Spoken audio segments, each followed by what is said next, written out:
Welcome back to the channel. Today we are reacting to the book 1619 Project, Born on the Water.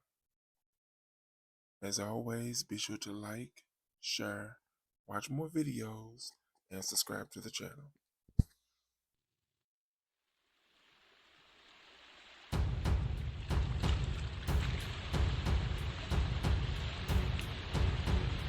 Listening Library presents The 1619 Project, Born on the Water by Nikole Hannah-Jones and Renee Watson. This is the author, Nikole Hannah-Jones.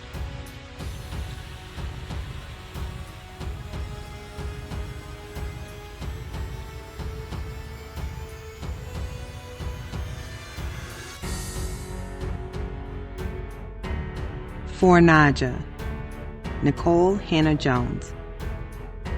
For Caleb and Nehemiah, Renee Watson. Questions.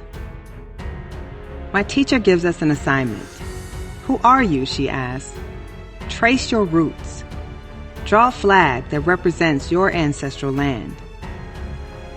Most of my classmates can count back many generations and learn about the countries where their families came from. They draw their flags, but I leave my paper blank. I do not know where I began, what my story is. At home, Grandma asks, "How was school?"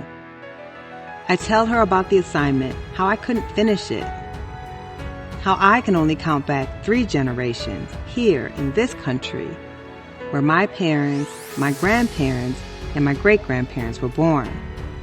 But before that, I do not know. I tell her that I am ashamed. Grandma gathers the whole family, says, "Come, let me tell you our beginning. Let me tell you where we're from." What Grandma tells me. They say our people were born on the water. But our people had a home, a place, a land before they were sold. 400 years ago, in 1619, our ancestors were taken and brought here on a ship called the White Lion, a whole year before the Mayflower arrived. But before that dreadful voyage, there was a time when they did not pray for freedom. There was a time when they did not sing about overcoming. Their story does not begin with whips and chains. They had a home, a place, a land, a beginning. Their story is our story. Before they were enslaved, they were free. They had a language. They spoke Kimbundu, had their own words for love, for friend, for family. The kingdom of Ndongo was nestled between the Lukala and the Kwanza rivers on a high plateau in West Central Africa. The people were good with their hands, knew the power of a seed, how to plant it, water it, how to make something out of nothing. The people were good with their minds, good at math and science. They used shells for money, counting, recording, trading. They knew what their work was worth. They spoke Kimbundu, had their own words for joy, for grow, for home. Their hands had a knowing. Their hands had a knowing. They knew how to hold a baby close, how to rock the child to keep her from crying. Their hands knew how to mix herbs, how to get the just right flavor for a meal. Their hands knew how to beat and twist and shape iron, how to make gardening tools, armor and weapons. Their hearts had a knowing. They knew how to make work joyful, how to create rhythm by pounding the tools against metal, knew how to make music to keep them company as they worked. Their minds had a knowing, worldly, curious, sharp. When they met the white people, they learned quick, taught their tongues to speak Portuguese, taught their eyes to read strange words. They knew how to mix the old with the new, how even an ancient people always had more to learn. And they danced. And the people moved their feet, moved their whole bodies to the melody of horns and stringed instruments, of marimbas and drums. They danced to celebrate, to mourn. They danced as a way of worship, to offer thanks. Their bodies a song under open sky and bright sun.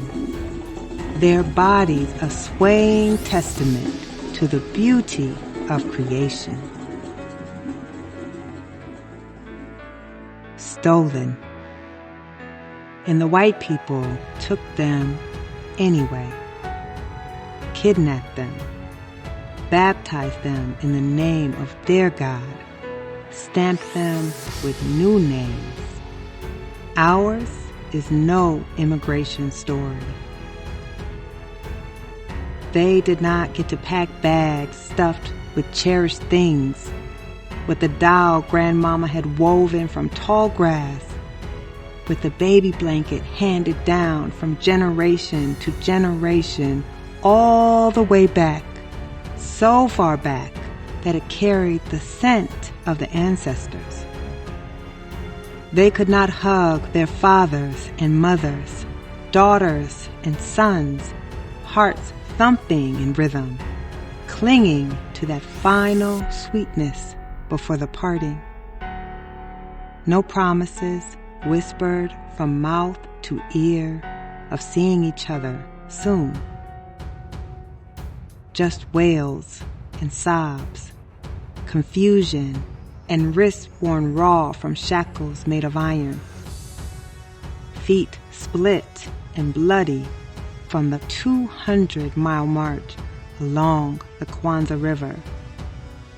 They had no things, but they had their minds, the old ways, the harvest songs, the just right mix of herbs etched in their memories. They had their bodies, histories and bloodlines and drums pulsing in their veins. With trembling fingers, they braided seeds into their hair, defiantly hiding tiny pieces of home to plant one day in new soils. No matter what some say, the people fought, and the white people took them anyway, forced them into the bottom of an evil ship to sail to a new world they had no desire to see. Ours is no immigration story.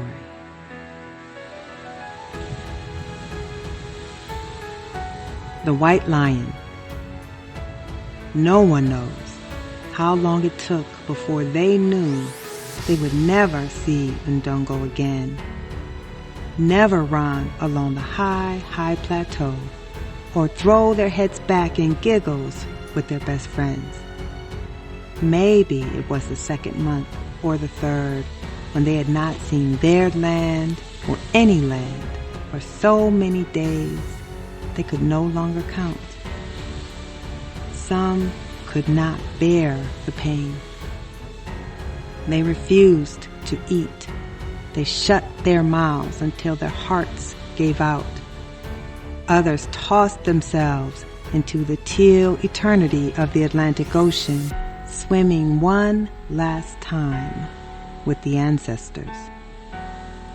sickness and hunger, filth and cruelty took the others, almost half. But those who did not die resolved to live no matter what. Packed in dark misery, strangers chained together, head to feet, hip to hip, in the bottom of a ship called the White Lion. They saw that these strangers, men, women, children, kidnapped too from many villages, these were their people now. These many people became one people, a new people, and that is why the people say, "We were born on the water. We come from the people who refused to die." Point Comfort. Finally, the ship stopped moving, and the people were dragged to the deck. They closed their eyes against the light of a sun they had not seen since Mother Africa's coast. They closed their eyes against the sight of a land that was not theirs. They cried a silent cry as white men spoke strange words, talking about their bodies, and with a handshake traded another's child, another's mama and daddy, 20 to 30 beloved human beings in all, for a few pounds of food and drink. 400 years ago, in the year 1619, the white people called this land Virginia, a sweet-sounding word for a place of such pain, a sweet-sounding word for the place where American slavery began. Tobacco fields. From sunup to sundown, the people worked the fields, growing and harvesting tobacco. The crops were sold to Europe, bringing wealth to Virginia. But the enslaved people did not get anything in return for their labor. The people worked and worked. When the people grew weary, they remembered their yesterdays, remembered their songs from Ndongo, sang them to ease their spirits. As they sang, they looked into the future, hoped for better days, planted prayers into the heavens, praying, praying, praying for freedom. How to make a home. After a long day's work planting tobacco in the fields, after brutal treatment, after nothing to show for their hard work, sadness would come, a longing for Ndongo, for the mamas, for the daddies, for the friends they could no longer hug and talk with under the warm sun. "We are in a strange land," they said, "but we are here and we will make this home. We have our songs, our recipes, our know-how. We have our joy. We will love, laugh, sing, and hug our children as tight as you can hold a child. We will survive because we have each other." And so the people planted the seeds they carried over the ocean, snuck to visit one another in the dark of night, sang songs, swapped tales of yesterday, remembering. And the people planted dreams and hope, willed themselves to keep living. And the people learned new words for love, for friend, for family, for joy, for grow, for home. "We are in a strange land," they said, "but we are here and we will make this home. We have determination, imagination, faith. We will survive because we have each other." The Tuckers of Tidewater, Virginia. 1624.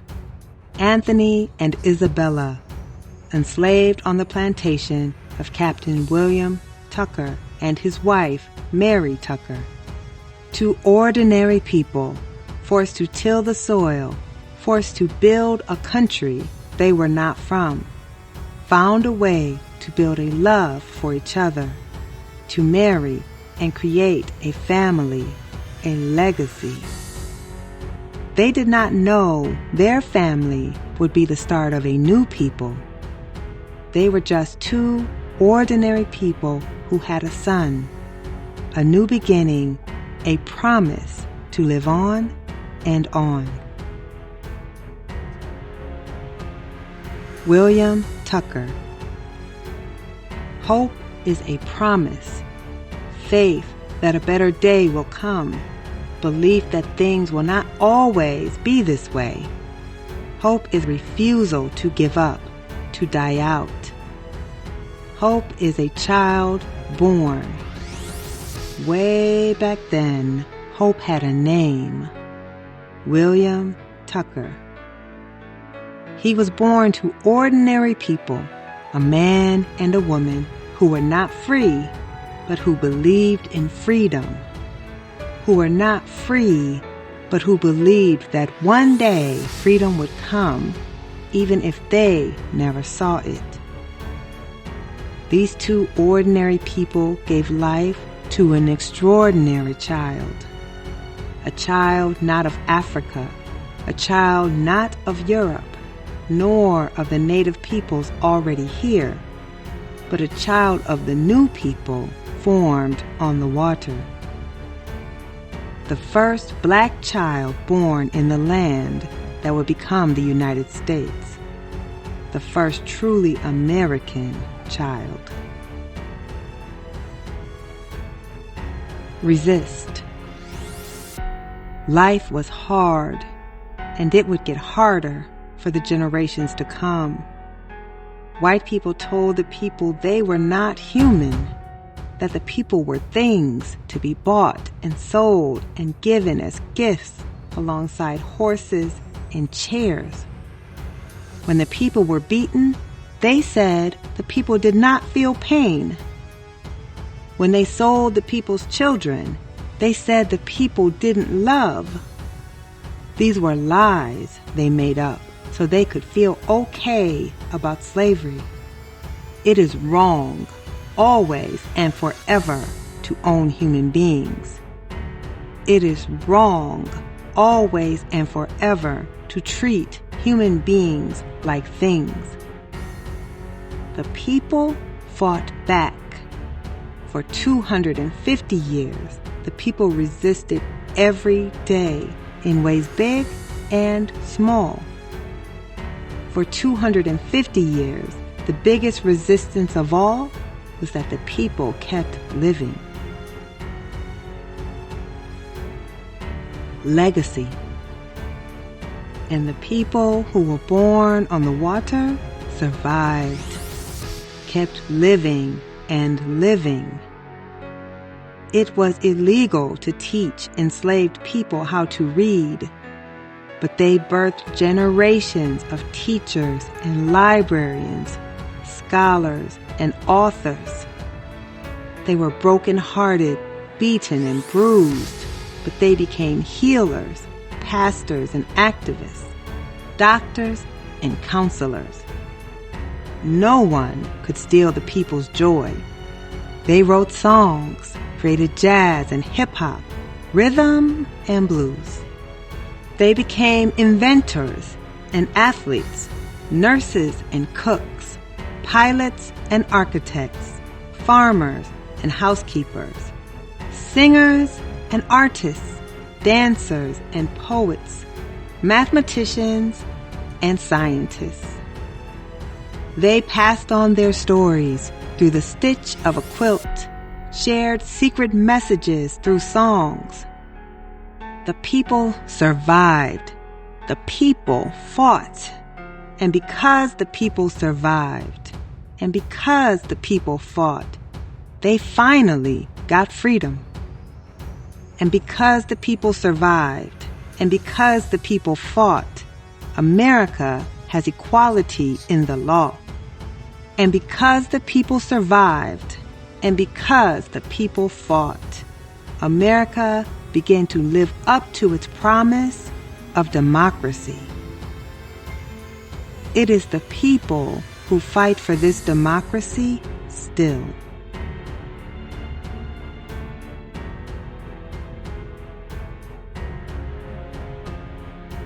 Pride. Grandma looks at me and my brother, tells us, this is why we say Black Lives Matter, why we celebrate Black Girl Magic, why we believe we are our ancestors' wildest dreams. Never forget, we are their hope. Never forget, you come from a people of great strength, Grandma says. Be proud of our story, your story. The next day, I go to school, pull out my red crayon, my blue, and my white. I draw the stars and I draw the stripes of the flag of the country that my ancestors built, that my grandma and grandpa built, that I will help build too. And I am not ashamed. I know what my story is, where I am from, where I begin.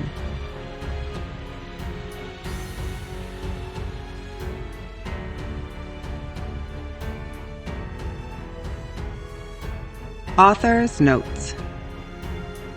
Our hope for Born on the Water is to show that Black Americans have their own proud origin story, one that did not begin in slavery, in struggle and in strife, but that bridges a gap between Africa and the United States of America.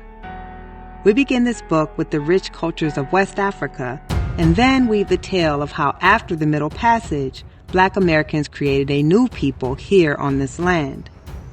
We see these verses as snapshots of the Black American experience. Each poem is its own container for the intense emotions that are sometimes joyful, sometimes painful. We hope all young people who read this book are inspired to ask questions about where they are from and to learn their own origin stories. We especially hope Black American children who may be longing to feel connected to their roots come away empowered by the knowledge that there is no shame in descending from American slavery, and with the understanding that they come from a resilient people who loved, resisted, and persevered. Nikole Hannah-Jones and Renee Watson.